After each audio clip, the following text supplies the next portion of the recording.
Hello everyone, welcome to my YouTube channel. I am your English teacher, Nicole. Баршаңызға сәлем. Менің YouTube каналыма қош келдіңіздер. Мен сіздердің ағылшын тіл мұғалімдарыңыз Nicole. Бүгінгі сабақта біз кеденнің жалғасы, яғни кеденнен өткен кезде көп жағдайда бланк толтыру қажет болады. Ал сол кезде бланкының үстіндегі ағылшын сөздердің мағынасын осы сабақта айтып өтеміз. Осы экранда көрсетіп тұрғандай, осындай формадағы бланклер болады көп жағдайда. Бірінші бізде жиі кездесетін бланкте толтыруға тиісті, ол әрине өзіміздің аты жөніміз. Ал көп жағдайда көп кісілер шатасып жатады, жаңағы тегі мен аты қалай болады деп. Фамилия өзіміздің тегіміз, ағылшын тілінде 3 түрлі жазылуы мүмкін. Бірінші түрі surname. Келесі family name. Ол жаңағы family name өзі айтып отыр сіздің фамилияңыз. Ең соңғы атауы last name.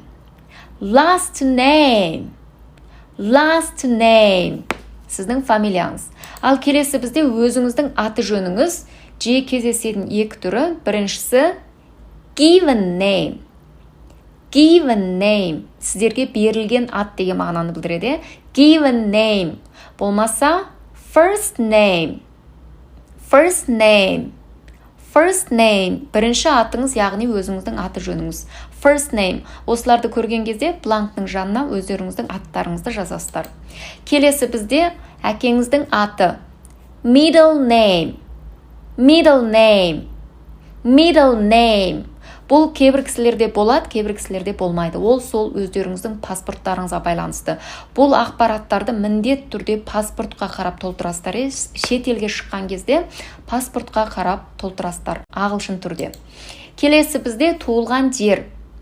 Place of birth.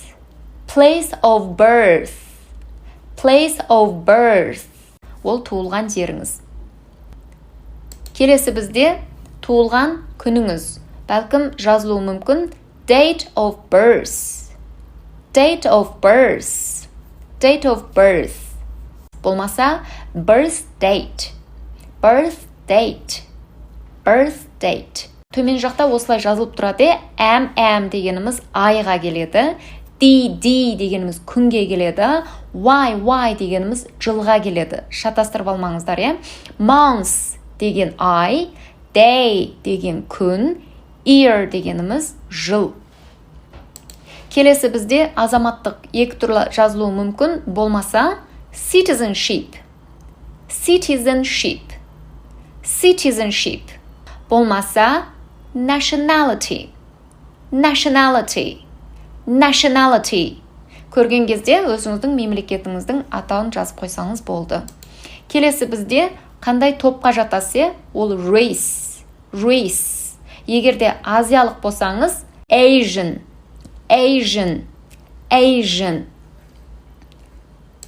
Келесі бізде жаңғы жыныс ағылшын тілінде sex.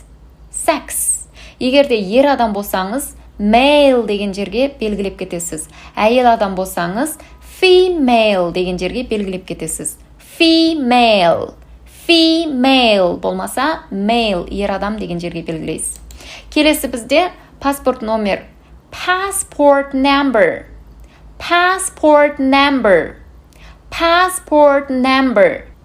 Келесі бізде passport issued by. Паспортыңызды берген жер. Соңында мысалы country деп жазуы мүмкін, ол кезде мемлекетті жазсаңыз болды. Country. Болмаса өздеріңіздің паспорттарыңызда неге жазылып тұрады, ол паспортты берген жер. Сол бойынша толтырасыздар ағылшын тілімен. Келесі бізде airline number, болмаса flight number. Flight деген екеуде рейс деген мағынаны білдіреді. Number деген номер, Мысалы airline number, болмаса flight number. Екеуде болады. Рейс номері, ол көп жағдайда билеттеріңізде жазылып тұрады. Келесі бізде баратын жеріңіз. Destination. Ал келесі бізде өзіңіздің жататын қонақ үйдің аты. Hotel name. Hotel name. Hotel name. Ағылшын түрде жазсаңыздар жеткілікті. Келесі бізде баратын облысыңыз. State. State деген жерге облысты жазасыз. State. Ал келесі mailing address. Mailing address. Mailing address. Бұл дегеніміз жаңа поштаның мекен жайы. Бұл сізге бәлкім бір посылка жіберу мүмкін, болмаса бір документі жіберу мүмкін, ол кезде нақты адресті жазасыз. Келесі бізде email, болмаса email address. Email address. Ол дегеніміз электрондық пошта, екеуін шатастырмаңыздар. Келесі бізде жиі кездесетін телефон номеріңіз. Phone number. Phone number. Кейбір жағдайда telephone number деп тұруда мүмкін, мағынасы бірдей. Телефон номеріңіз. Telephone number болмаса phone number. Келесі бізде қолыңыз. Your signature. Your signature. Your signature. Өзіңіздің қолыңыз. Келесі бізде бүгінгі күн. Today's date. Today's date. Today's date. Бүгінгі күн. Ағылшын тілінде жаңа қазақ тілімен бірдей бірінші күнді жазады, сосын ай, ең соңында жыл. Ал келесі бізде сіздің бару болмаса келу мақсатыңыз. The primary purpose of this trip is. The primary purpose of this trip is. Алдында айтып кеткенбіз, business, study, жиі кездесетін үш түрі және біреуі travel. Егер де ұмытып қалған болсаңыздар, алдыңғы видео сабақты қайталауды ұмытпаңыздар. Міндет түрде барып көріңіздер. Ең соңғы бізде жиі кездесетін және бір сұрақ. Number of family members traveling with you. Number or family members traveling with you.